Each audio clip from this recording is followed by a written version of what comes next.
మా వైపు నుంచి కూడా మేడం కూడా చాలా క్లియర్ కట్ కొన్ని ఇష్యూస్ మీ పైన మీ దృష్టికి తీసుకురావడం జరిగింది.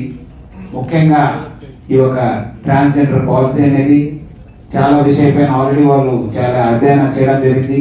ముఖ్యంగా మనకు సెన్సస్ కావచ్చు, అదేవిధంగా ఎడ్యుకేషన్ కావచ్చు, దానిపైన కూడా వాళ్ళు ఆల్రెడీ మనం కొంత రీసెర్చ్ కానీ కొంత సర్వే కూడా చేయడం జరుగుతుంది. మీరందరూ కూడా బయట వాళ్ళు వచ్చి చేస్తున్నారు. బయట వచ్చిన వాళ్ళు అంత తొందరగా వాళ్ళకి తెలుగు రాదు, ఎందుకంటే మనం కూడా పోయినప్పుడు చూస్తున్నాను. పీపుల్ ఆర్ కంప్లైనింగ్, తెలిసిన వాళ్ళు ఇదంతా చేస్తున్నారు అనేది నేను చెప్తున్నాను. మీరు మానుకోకపోతే చాలా అంటే చాలా కష్టపడాల్సి వస్తుంది, చాలా ఇబ్బంది పడతారు వాళ్ళు. ఎందుకంటే ఇప్పుడు అమ్మ చెప్పినట్లు, వేరే వాళ్ళు చెప్పినట్లు ఏదో వాళ్ళు ప్రేమంతోనే ఇస్తేనే తీసుకోవాలి, కానీ మీరు పోయి వాళ్ళ దగ్గర దౌర్జన్యం వాళ్ళు మళ్ళీ వాళ్ళ ఇంటి ముందు మార్చడము.